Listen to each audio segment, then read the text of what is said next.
Nos corresponde hoy en nuestro estudio de la primera carta a los Corintios estudiar el capítulo 7.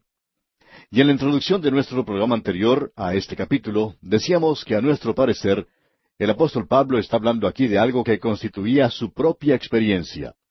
Y dijimos que pensamos que el apóstol Pablo había sido un hombre casado y que su esposa probablemente había fallecido.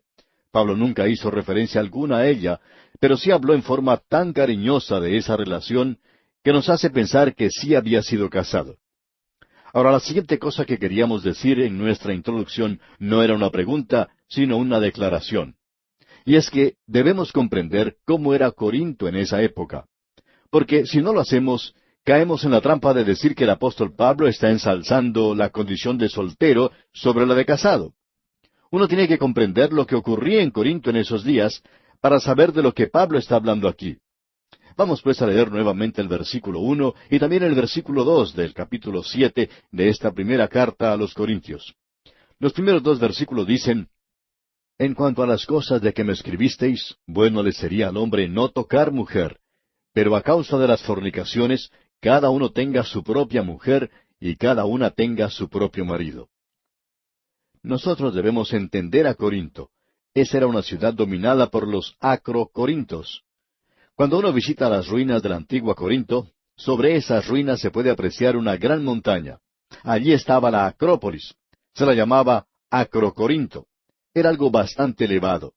En la cima se encontraba el templo de Afrodita.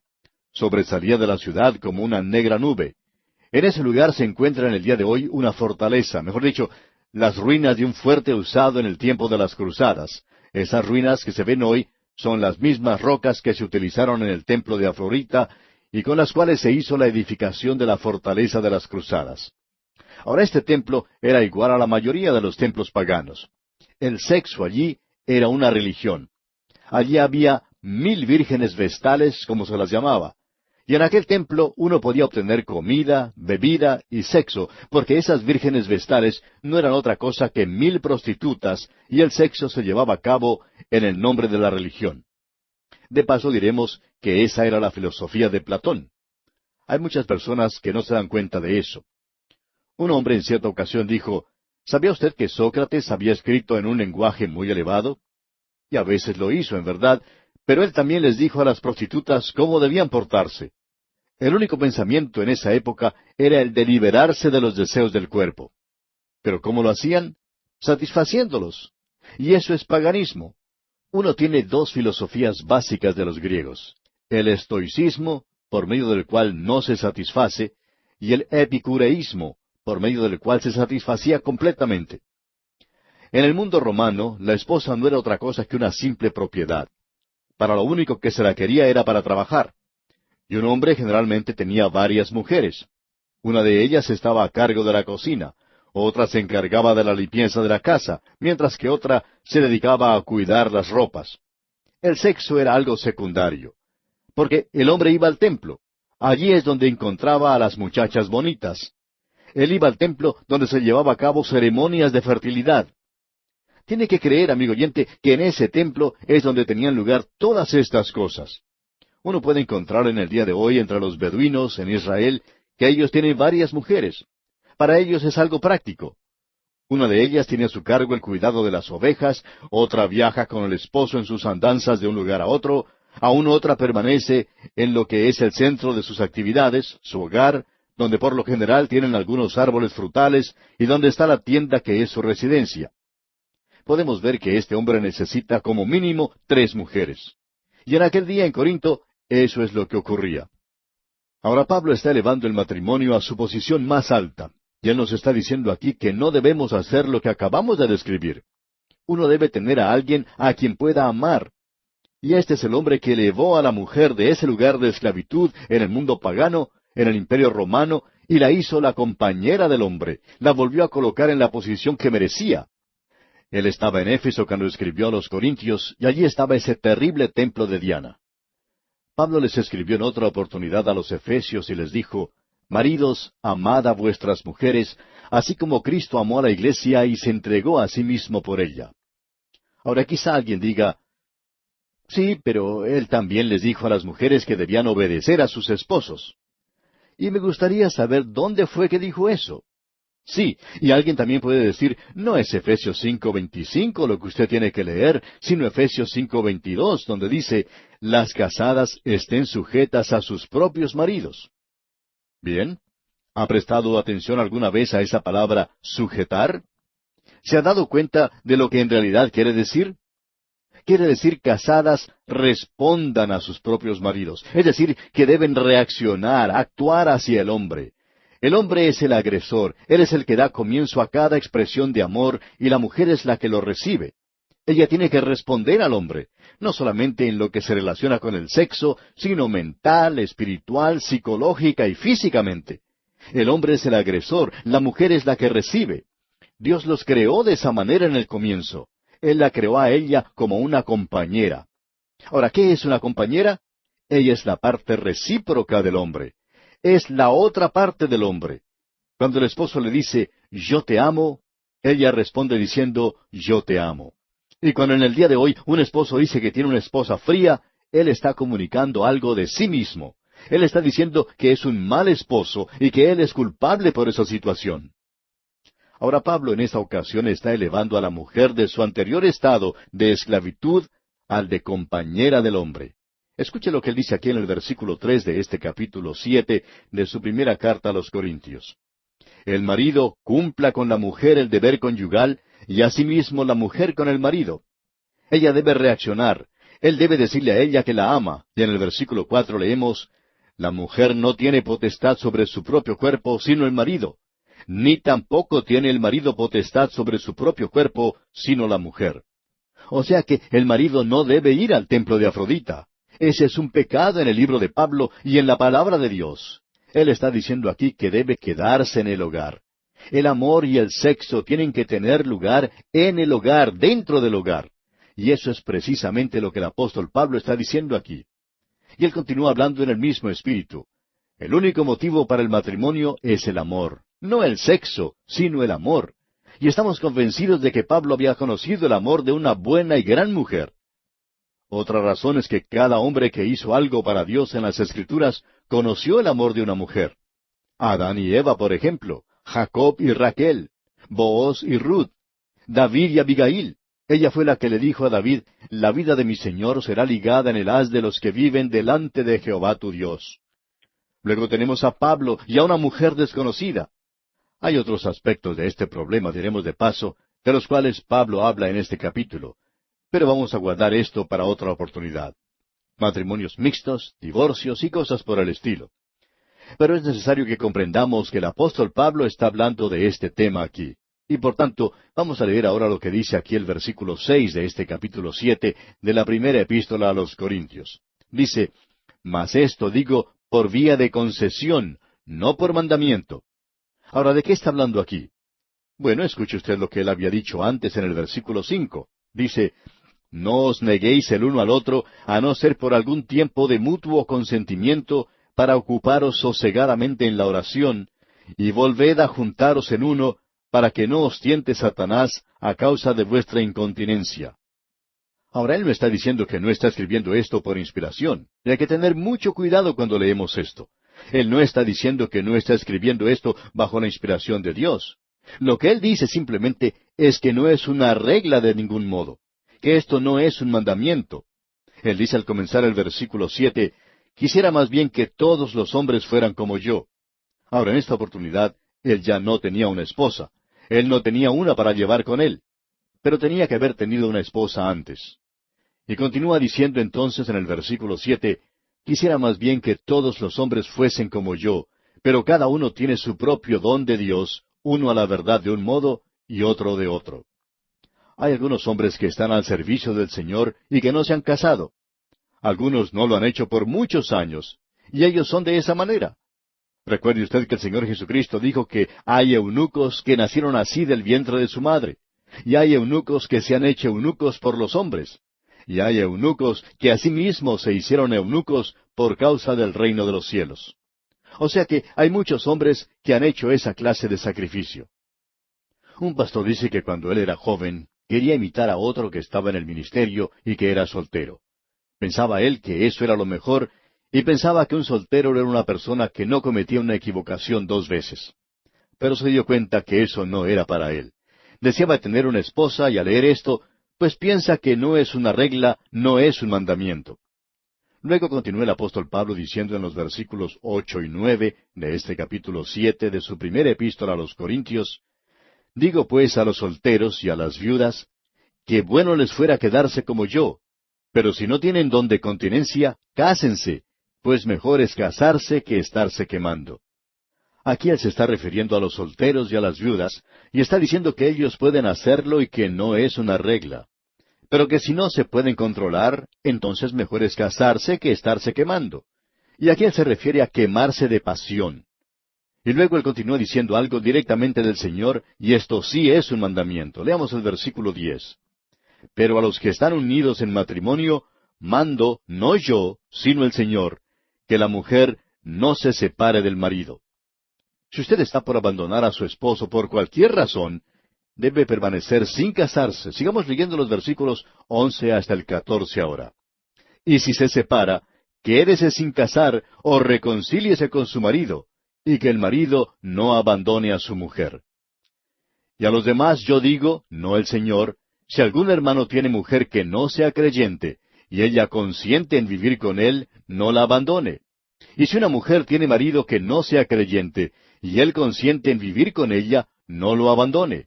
Porque el marido incrédulo es santificado en la mujer, y la mujer incrédula en el marido, pues de otra manera vuestros hijos serían inmundos, mientras que ahora son santos. Si usted está casada o casado con un hombre o una mujer que es incrédula y tienen hijos, usted tiene que tratar que ese matrimonio continúe. Pero si no puede, en el versículo 15 nos dice: Pero si el incrédulo se separa, sepárese. Pues no está el hermano o la hermana sujeto a servidumbre en semejante caso, sino que a paz nos llamó Dios. Pensamos que aquí, en este lugar particularmente, el apóstol Pablo está diciendo que si una mujer ha sido abandonada por su esposo incrédulo, ¿qué es lo que debe hacer? ¿Casarse o no? Es una pregunta bastante delicada, de eso nos damos cuenta, pero creemos que el apóstol Pablo aquí está dando su permiso para que así se haga. Pero creemos que cada caso debe ser examinado en sus propios méritos. Pensamos que muchas veces la mujer puede forzar a que el esposo la abandone, o el esposo hace que su mujer deje el hogar, provocando intencionalmente esa situación para poder decir por lo menos que tienen argumentos bíblicos para lograr un divorcio. Luego dice el apóstol en la primera parte del versículo 16, porque, ¿qué sabes tú, oh mujer, si quizá harás salvo a tu marido? Y ese tiene que ser el objetivo de la esposa. Varias mujeres se han casado con hombres incrédulos y también varios hombres se han casado con mujeres incrédulas y ellos han tratado de ganarlas a ellas. Y ese tiene que ser el principal objetivo de sus vidas. Pero se nos dice en el versículo 17 de este capítulo 7 de la primera epístola a los Corintios: Pero cada uno, como el Señor le repartió, y como Dios llamó a cada uno, así haga. Esto ordeno en todas las iglesias.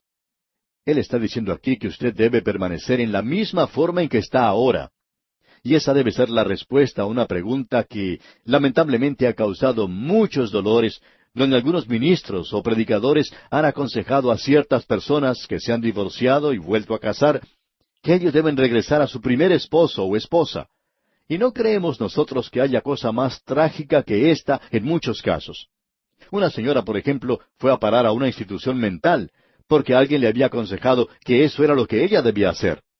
Regresar a un esposo borracho cuando ella había logrado establecer un hermoso hogar cristiano donde todos sus miembros ya habían sido salvos. Esto es algo trágico y necio.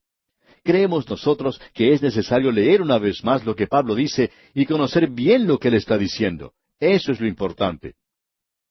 Luego el apóstol Pablo continúa diciendo en los versículos 18 y 19, ¿Fue llamado alguno siendo circunciso? Quédese circunciso. ¿Fue llamado alguno siendo incircunciso? No se circuncide. La circuncisión nada es, y la incircuncisión nada es, sino el guardar los mandamientos de Dios. Debemos ser obedientes a Cristo, eso es lo importante. Ahora, la circuncisión era un mandamiento del Antiguo Testamento, pero ahora uno tiene que ser obediente al Señor Jesucristo. Cada uno en el estado en que fue llamado, en él se quede. ¿Le ha salvado Dios en este día, amigo oyente? entonces permanezca allí donde está. No interesa cuál fue su pasado. No tiene que regresar a esa mujer sin Dios o a ese esposo sin Dios. Dios nunca le pidió que hiciera eso. En los versículos 20 y 21 de este capítulo 7 dice el apóstol Pablo, cada uno en el estado en que fue llamado, en él se quede. ¿Fuiste llamado siendo esclavo? No te dé cuidado, pero también si puedes hacerte libre, procúralo más. Lo que él está diciendo aquí es que en cualquier estado en que uno se encuentra, así debe permanecer. Él dijo que esto se puede aplicar a cualquier relación. Si uno pertenecía a la circuncisión, si usted era un israelita, entonces no debía tratar de llegar a ser un gentil. Y si usted era un gentil, pues no debía tratar de llegar a ser un israelita.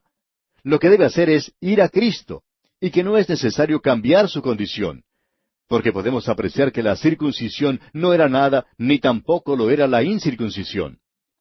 Ahora esas cosas que dividen a los creyentes en nuestros días, en realidad no lo deberían hacer, y esa es una de las razones por las cuales nos podemos mezclar con cualquier clase de grupo que mantenga que la Biblia es la palabra de Dios, y crean en la deidad de Jesucristo, que acepten el hecho de que Él murió en la cruz por nuestros pecados. Entonces yo puedo cruzar esas líneas demarcatorias en cualquier oportunidad. Hay algunas personas que quizás se sorprendan por esto y quizá digan, bueno, ¿cómo es que usted les da con todo en la cabeza, por así decirlo, y ellos lo reciben y lo escuchan? Y a lo cual contestamos, bueno, usted no es bueno con ellos porque se están preguntando si usted realmente cree en la inspiración de las Escrituras. Las cosas que son pequeñas no deben dividirnos. Consideramos que hay muchas cosas menores, pequeñas, que no son esenciales en realidad. Pero sí estamos de acuerdo en las cosas que realmente son esenciales. A mí no me interesa en realidad la forma en que ciertos grupos practican el bautismo. No me interesa si celebran la Santa Cena un poco diferente. Tampoco me interesan sus prácticas en otras cosas. Quizás pueden hacer cosas con las cuales yo no estoy de acuerdo, pero eso no es razón suficiente para mí para romper nuestra comunión.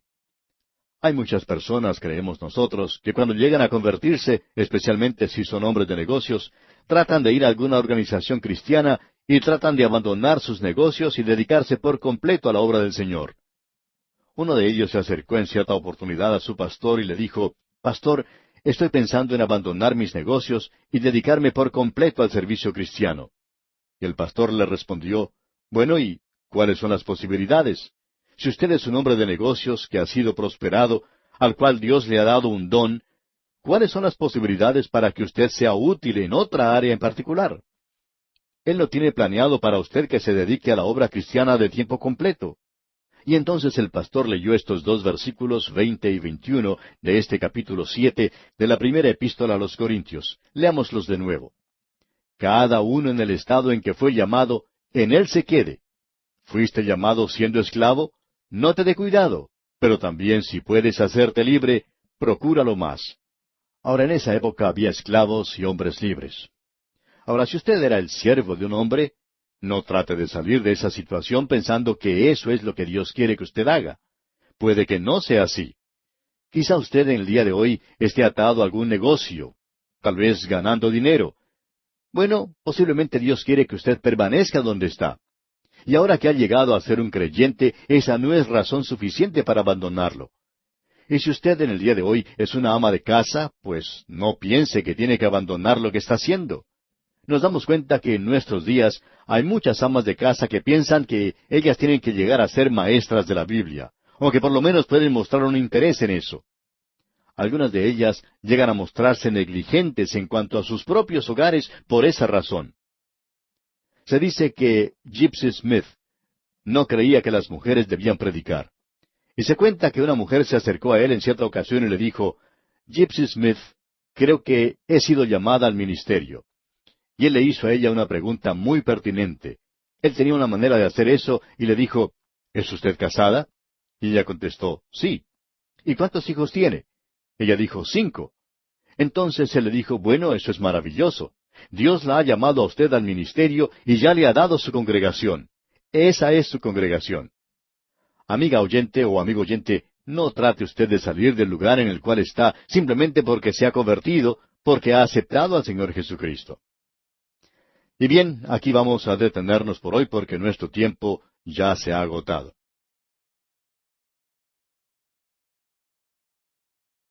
Continuamos hoy viajando por la primera carta del apóstol San Pablo a los Corintios.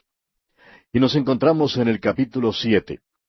Y en nuestro programa anterior vimos que el apóstol Pablo recomienda que cada uno, en el estado en que estaba cuando había sido llamado, en él debía quedarse. Y vimos que esto podía aplicarse a cualquier relación. Si uno, por ejemplo, pertenecía a la circuncisión, es decir, si usted era un israelita, pues no debía tratar de llegar a ser un gentil. Y si, por otra parte, era gentil, tampoco debía tratar de llegar a ser israelita. Lo que debía hacer era ir a Cristo, y eso es lo que debe hacer hoy también. Ir a Cristo, y no es necesario cambiar su condición, porque como pudimos apreciar, la circuncisión no era nada, ni tampoco lo era la incircuncisión. Luego el apóstol preguntaba si había sido llamado siendo esclavo, pues no debía preocuparse. Pero también, si podía hacerse libre, debía procurarlo también. Y vimos que en aquella época había esclavos y hombres libres. Ahora, si usted era el siervo de un hombre, no debía tratar de salir de esa situación pensando que eso era lo que Dios quería que usted hiciera, porque pudiera ser que no fuera así. Quizá usted en el día de hoy esté atado a algún negocio, quizá ganando dinero. Bueno, tal vez Dios quiere que usted permanezca donde está. Y ahora que ha llegado a ser creyente, esa no es razón suficiente para abandonarlo todo. Y si usted en el día de hoy es una ama de casa, no piense que tiene que abandonar lo que está haciendo.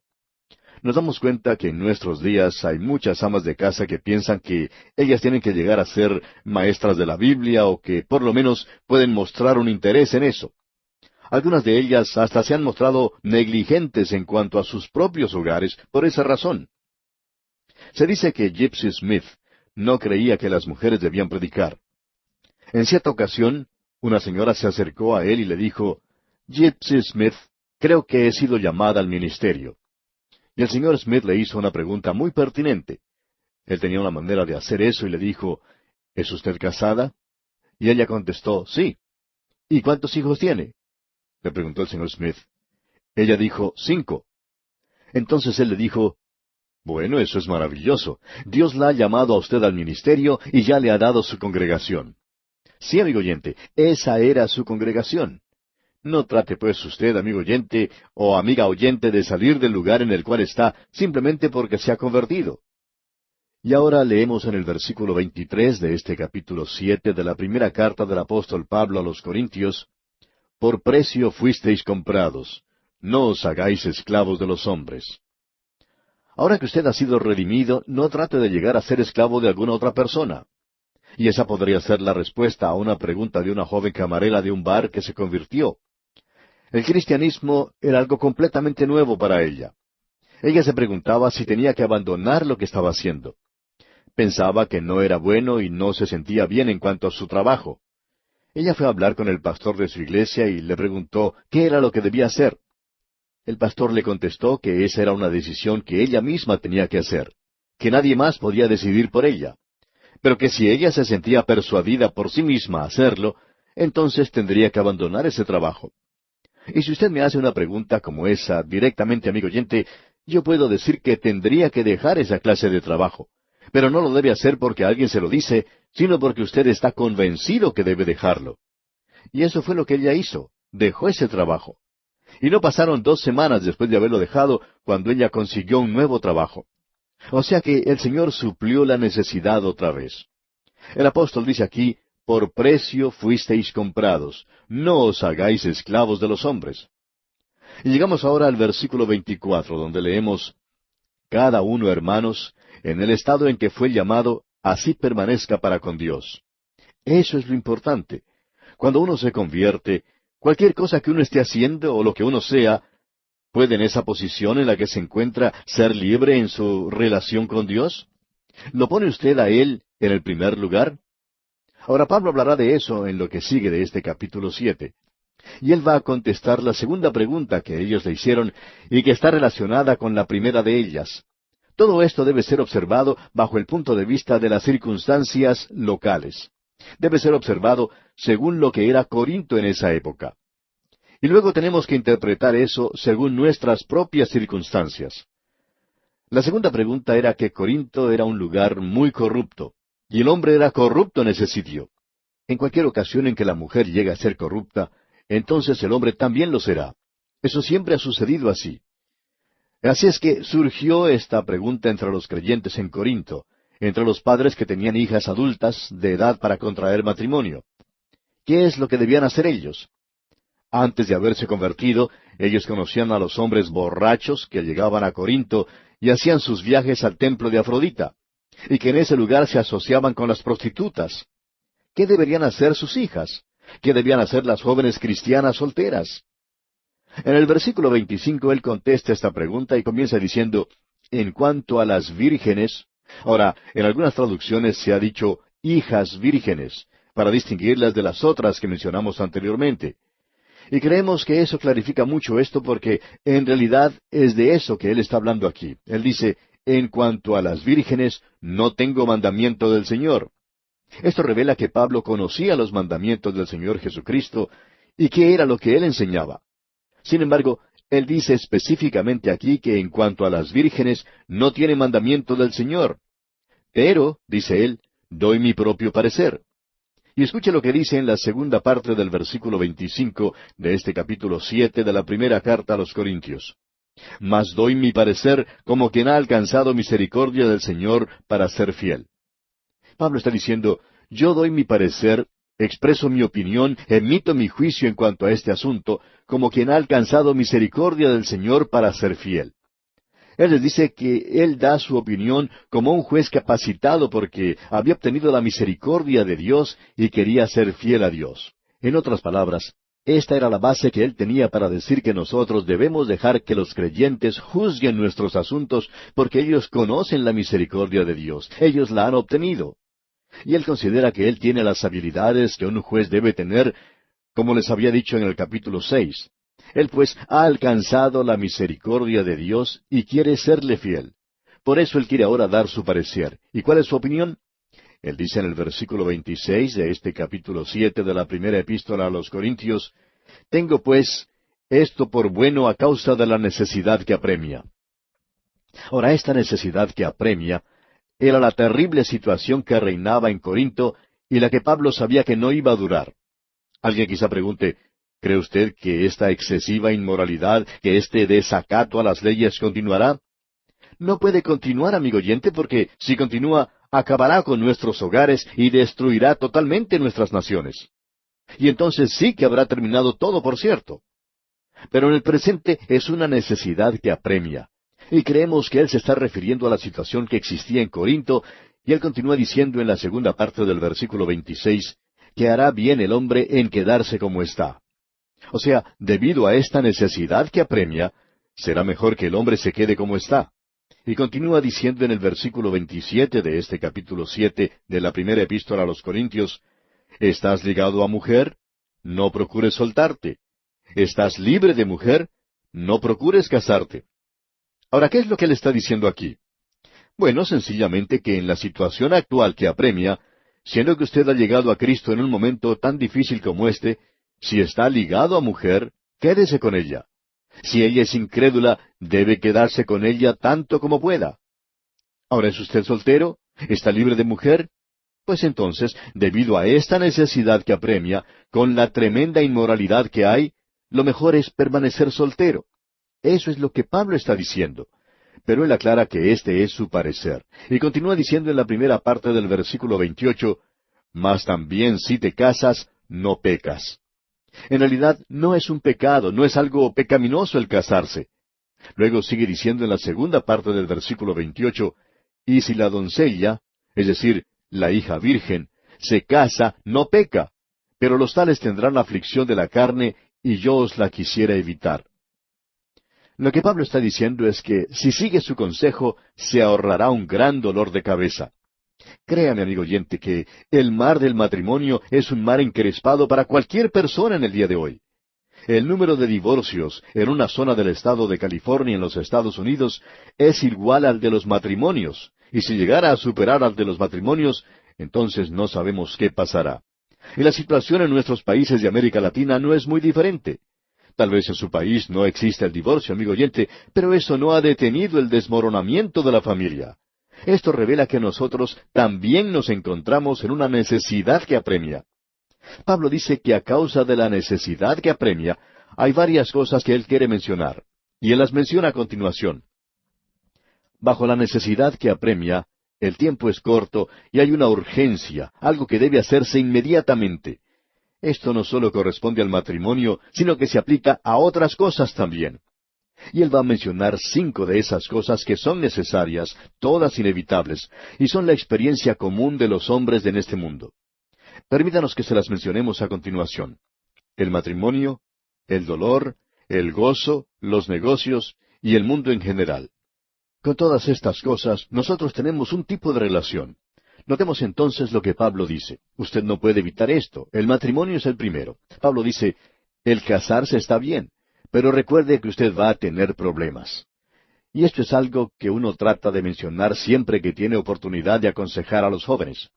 La frase romántica pasará, y cuando se deba pagar el alquiler ese primer mes y no hay dinero suficiente, entonces el romance sale por la ventana, amigo oyente. Notemos ahora lo que dice el apóstol aquí en el versículo 29 de este capítulo 7 de la primera carta a los Corintios. Pero esto digo, hermanos, que el tiempo es corto. Resta, pues, que los que tienen esposa sean como si no la tuviesen. En otras palabras, Pablo dice que aún sin considerar el tiempo en que vivimos, ¿estamos poniendo a Dios en primer lugar? Es decir, ¿puede usted actuar como si no estuviera casado? Luego él sigue hablando de las otras cosas. Veamos el versículo 30. Y los que lloran, como si no llorasen. O sea, ¿va usted a dejar que algún dolor, alguna tragedia en su vida le impida el servir a Dios? Luego dice en la continuación de este versículo 30, y los que se alegran, como si no se alegrasen. ¿Va usted a permitir que el placer ocupe el lugar de su relación con Dios? Muchos han hecho eso, ¿sabe usted? Y prosiguiendo con este mismo versículo 30, dice Pablo, y los que compran, como si no poseyesen. ¿Va a dejar usted que sus negocios ocupen el lugar de Dios? Muchos también en nuestros días han hecho de sus negocios su propio Dios. Y continúa luego el apóstol Pablo diciendo en el versículo 31, y los que disfrutan de este mundo como si no lo disfrutasen, porque la apariencia de este mundo se pasa. Usted y yo, amigo oyente, estamos en el mundo, mas no somos del mundo. Pero esto no quiere decir que nosotros vamos a andar por el mundo con una actitud de no tocar, no probar, no manejar. Nosotros podemos usar este mundo. Cuando uno viaja, puede contemplar en algunos lugares hermosos bosques con gigantescos árboles, y experiencias como estas reaniman nuestros corazones. Uno los puede disfrutar, pero no se va a poner a adorar a esos árboles, aunque algunos de ellos sean algo realmente magnífico. Dice el apóstol, y los que disfrutan de este mundo, como si no lo disfrutasen, porque la apariencia de este mundo se pasa. ¿Está usted atrapado en las cosas que son del presente? Usted sabe que a algunos hombres, por ejemplo, les gustan las patillas un poco más largas que otros. Es simplemente una moda, una costumbre de la época. Hay también algunas corbatas que son muy amplias. Asimismo, las solapas son amplias, pero las cosas angostas también pueden ser usadas por otras personas que les gusta esta forma de vestir. Amigo oyente, ¿son esas las cosas que controlan su vida? ¿O es Cristo quien lo hace? De eso es lo que Pablo está hablando aquí. Él habla de esto cuando dice en el versículo 32, quisiera pues que estuvieseis sin congoja. El soltero tiene cuidado de las cosas del Señor, de cómo agradar al Señor. Él está dando esta opinión, este parecer, de que la persona que es soltera no tiene de qué preocuparse. Por ejemplo, no tiene que preocuparse de cambiar los pañales al bebé, o de salir a comprar la comida para los hijos. Él o ella pueden dedicar su tiempo a las cosas de Dios. Y continúa luego en el versículo 33 y dice, pero el casado tiene cuidado de las cosas del mundo, de cómo agradar a su mujer.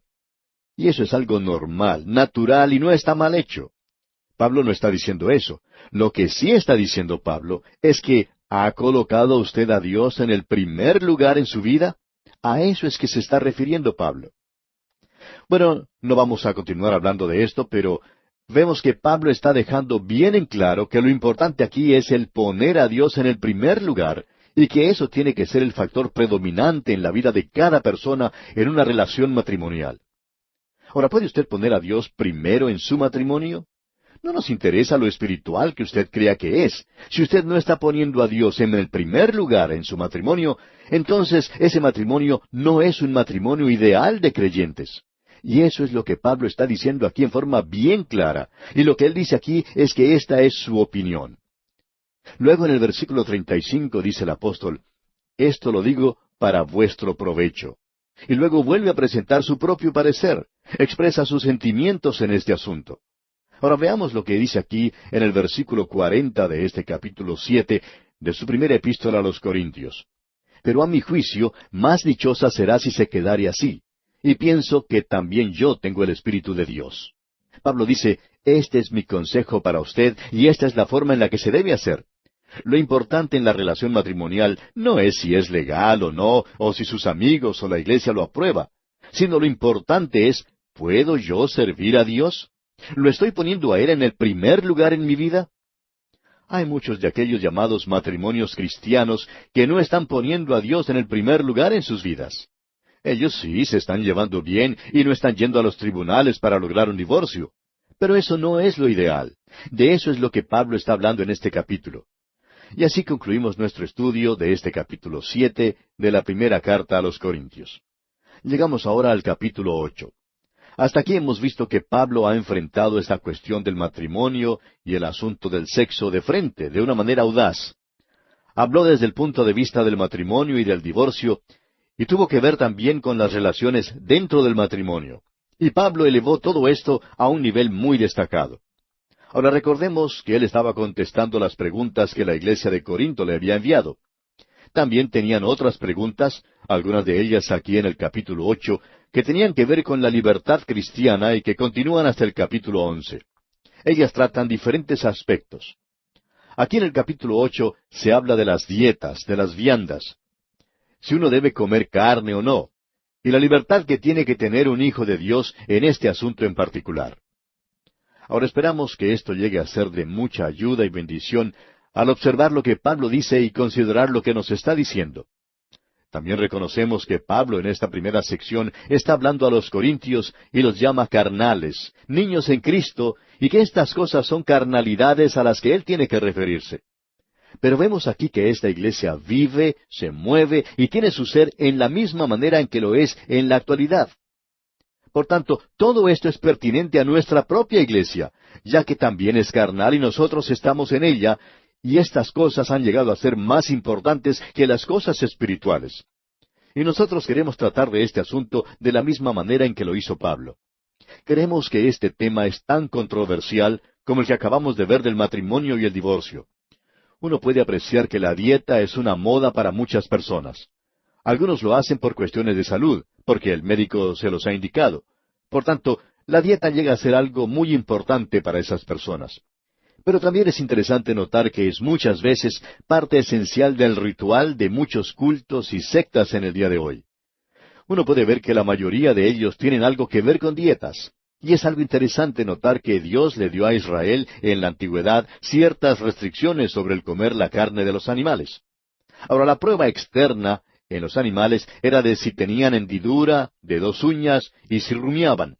Esto, por supuesto, eliminaba al cerdo porque tiene pezuña hendida, pero no rumia.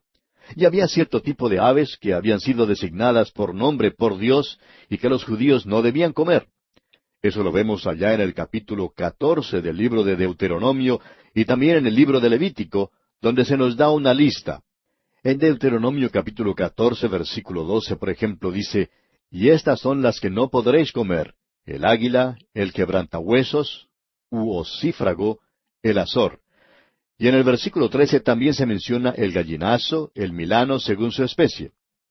Una persona que cree que nosotros no deberíamos comer carne de cerdo, y que pertenece a un culto que practica eso, estaba una vez conversando con un pastor evangélico, y el pastor le preguntó si él había comido alguna vez ocífrago.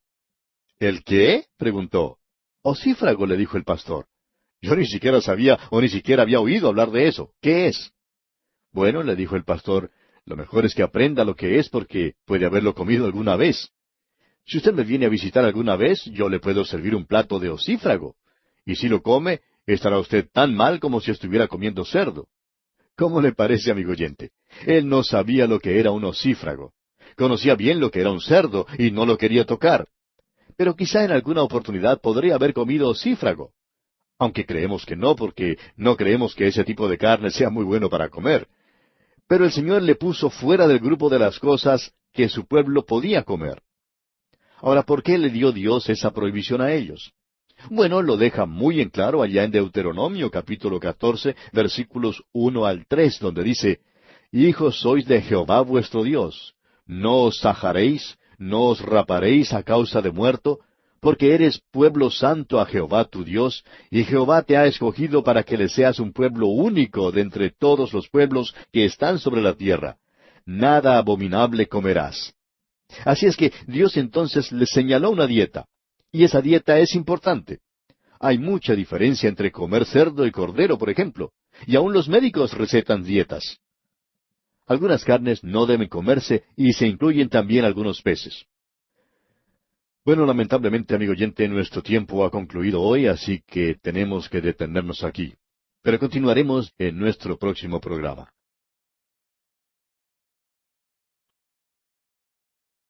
Amigo oyente, llegamos hoy al capítulo 8 de esta primera epístola del apóstol Pablo a los Corintios.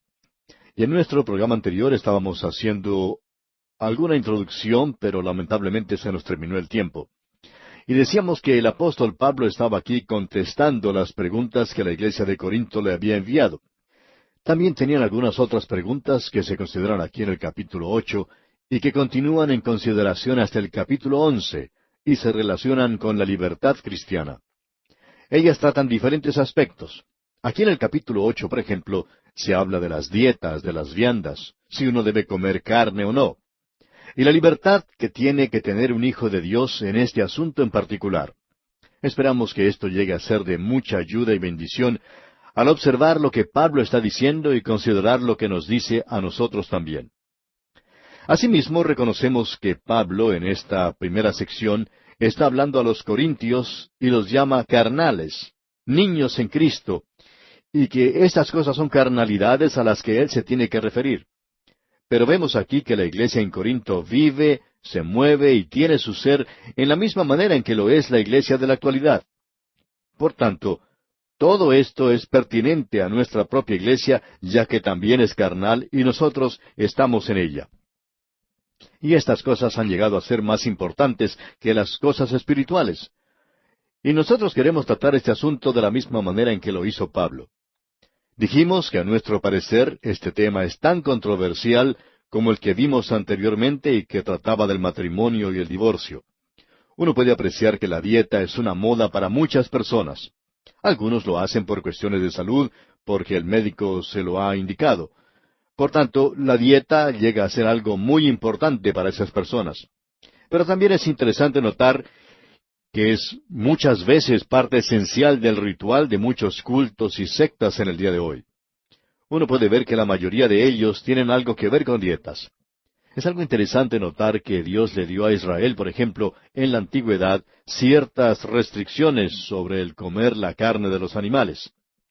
Ahora, la prueba externa en los animales era si tenían hendidura de 2 uñas y si rumiaban. Esto, por supuesto, eliminaba el cerdo porque, aunque tiene pezuña hendida, no rumia. Y había cierto tipo de aves que habían sido designadas por nombre por Dios y que los judíos no debían comer. Eso lo vemos en el capítulo 14 del libro de Deuteronomio y también en Levítico, donde se nos da una lista. En Deuteronomio capítulo 14, versículo 12, por ejemplo, dice, y estas son las que no podréis comer: el águila, el quebrantahuesos, u ocífrago, el azor, y en el verso 13 también se menciona el gallinazo, el milano, según su especie. Ahora, ¿por qué le dio Dios esta prohibición a ellos? Bueno, el Señor lo deja muy en claro allá en el capítulo 14 de Deuteronomio, los primeros 3 versículos, donde dice, Hijos sois de Jehová vuestro Dios. No os sajaréis ni os raparéis a causa de muerto, porque eres pueblo santo a Jehová tu Dios, y Jehová te ha escogido para que le seas un pueblo único de entre todos los pueblos que están sobre la tierra. Nada abominable comerás. De modo que Dios entonces les señaló una dieta y esa dieta es importante. Ahora hay mucha diferencia entre comer cerdo y cordero. Y aún los médicos recetan dietas que indican que algunas carnes no deben comerse y se incluyen también algunos peces. Ahora deseamos que usted note algunas de las cosas que se menciona aquí y que las debemos notar como algo preliminar. En primer lugar, permítanos decirle que al comenzar este capítulo 8 de la primera epístola a los Corintios, nos encontramos en un área de cosas dudosas y prácticas que crean incertidumbre. Y la Biblia da permiso para ciertas prácticas. Hay algunas cosas que son positivamente buenas, las cuales podemos comer muy bien y para las cuales, por así decirlo, recibimos luz verde para hacerlo. Y no creemos que bajo ninguna circunstancia el Señor prohibió comer tortas o pasteles, por ejemplo. Y eso me alegra mucho porque a mí me gusta comer esas cosas. También me gusta comer fruta y aparentemente podemos comer la mayoría de las frutas. Hay otras cosas que Él ha autorizado que comamos y cosas que podemos hacer. Él nunca dijo que estaba mal el orar o aún el cantar, a no ser que trate de hacerlo yo, por supuesto, y mi esposa opina que yo no debería ni siquiera intentar cantar. Pero aparentemente uno hace melodía en su corazón. El enseñar la palabra de Dios, tampoco esto puede ser malo. El laborar con las manos de uno, tampoco eso podría ser malo. Ahora, la Biblia prohíbe ciertas prácticas y aquí se nos pone un semáforo rojo. No hay ningún argumento, no hay ninguna duda o pregunta acerca de ello. Dios condena el embriagarse. No hay por qué tratar de defender eso, amigo oyente. Hay algunos que quieren discutir que uno puede beber vino y cosas por el estilo. Y lo que podemos decir nosotros es que el ser borracho es condenado. Y uno no se puede emborrachar, amigo oyente, a menos que beba alcohol, de eso estamos seguros. Y las obras de la carne se manifiestan, dice Pablo, que son la inmundicia, fornicación, esas cosas están mal. Y aquí se puede incluir también las drogas. Ahora, la Biblia permanece en silencio sobre ciertas prácticas. Hay una zona un poco nebulosa, una zona gris que no es ni blanca ni negra. Hay ciertas prácticas que son dudosas. Es algo de lo cual no sabemos mucho. Y quisiéramos mencionar algo, y quizá usted quiera discutir sobre eso. No vamos a discutirlo, amigo oyente, pero ¿debe una mujer usar cosméticos? ¿Y qué sobre las minifaldas? Probablemente podríamos haber hablado de eso en el último capítulo. ¿Es posible ser creyente y fumar?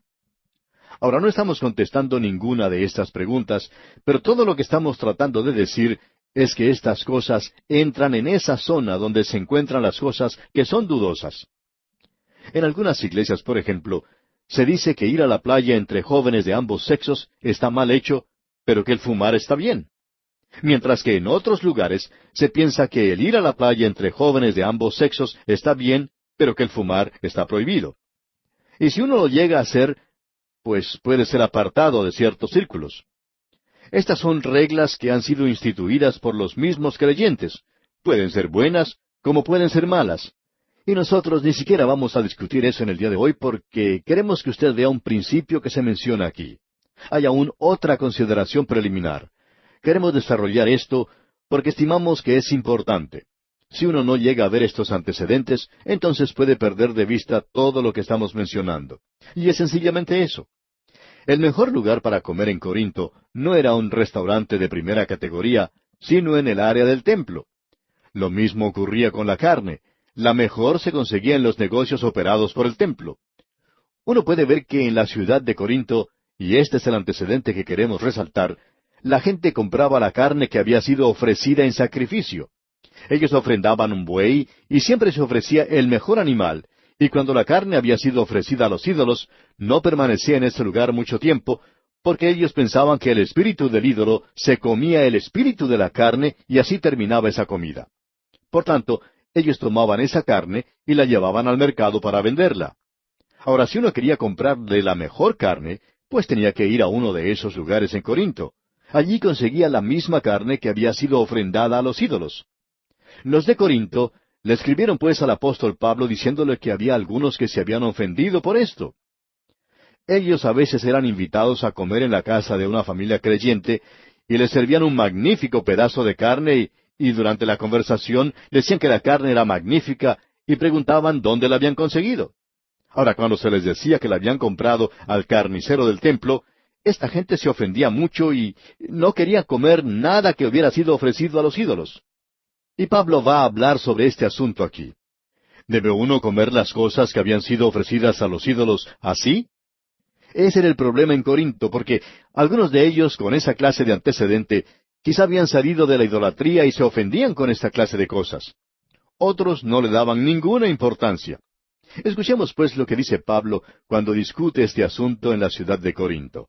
Leamos el primer versículo de este capítulo 8 de la primera epístola a los Corintios. Dice Pablo: En cuanto a lo sacrificado a los ídolos, sabemos que todos tenemos conocimiento. El conocimiento envanece, pero el amor edifica. Lo principal aquí es darse cuenta que el conocimiento envanece. Es algo que es como un globo, como el neumático de un automóvil que se puede inflar. El amor no se infla de esa manera. Llena sí, pero no se infla. El amor por Dios, el amor por otros. El amor debería ser el medio por el cual uno juzga nuestra conducta y no siempre por el conocimiento. El conocimiento envanece, y ese es el gran peligro que sufre cierta clase de gente en el día de hoy, porque piensan que saben algo, pero no lo saben todo. Y Pablo deja esto bien en claro en el versículo 2, cuando dice: Y si alguno se imagina que sabe algo, aún no sabe nada como debe saberlo. En cierta ocasión, al final de una reunión donde 6 jóvenes habían aceptado al Señor Jesucristo como su Salvador, un hombre se acercó a la plataforma y quería hablar con el predicador directamente para discutir el tema de la predestinación. Él pensaba que ese había sido el tema presentado en el mensaje, aunque en realidad no había sido ese el tema. Pero él quería hablar el asunto de la predestinación. Pasó el predicador algunos minutos hablando con él hasta que se dio cuenta que en realidad este hombre no quería discutir el asunto, sino que quería decirle lo que él pensaba sobre ese tema. El predicador le escuchó y se dio cuenta que este hombre había estado leyendo sobre ese asunto recientemente. Conocía sí algunas cosas, pero no lo sabía todo. Pero él, porque conocía algo, pensaba que ya lo sabía todo. Al escuchar el predicador, se acordó cuando él era un joven predicador y en cierta ocasión enfrentó a un profesor de teología para decirle todo lo que sabía sobre la predestinación. Pensaba que le estaba diciendo algo nuevo al profesor. Bueno, amigo oyente, no nos interesa en realidad en qué estado de desarrollo espiritual usted se encuentra, pero usted no lo puede saber todo sobre ningún tema, ni tampoco yo lo puedo saber. Todos estamos en el proceso de aprender, en el proceso de aprendizaje. Pablo podía decir que su deseo era el de conocer a Jesucristo y el poder de su resurrección y la participación de sus padecimientos. Pablo lo dice basándose en que tenemos cierto conocimiento y que en consecuencia podemos ser gobernados por él. Pero debemos ser guiados por el amor y no por el conocimiento. Escuche usted lo que él dice aquí en el versículo 4 de este capítulo 8 de la primera epístola a los Corintios. Acerca pues de las viandas que se sacrifican a los ídolos, sabemos que un ídolo nada es en el mundo, y que no hay más que un Dios. Pablo dice: ahora nosotros que tenemos conocimiento, bueno, todos tenemos conocimiento, y ahora que hemos llegado a Cristo y que tenemos la palabra de Dios, sabemos que un ídolo no es nada. Y esa es la manera en que Pablo habla de los ídolos. Ellos no son nada, amigo oyente. No hay sino un solo Dios. Así que cuando usted tomó esa carne que había sido ofrecida a un ídolo antes, eso no es nada. A esa carne no le había sucedido nada. No había sido afectada en lo absoluto. Tampoco había sido contaminada para nada. En realidad, allí era donde uno podía conseguir la mejor carne. Y era aquella carne que había sido ofrecida a los ídolos. Pero eso no era nada. Y por tanto, Pablo instruía a los creyentes diciéndoles que él podía ir y comer sin ningún problema. Él podía ir allí y conseguir su carne. Veamos ahora lo que sigue diciendo en los versículos 5 y 6.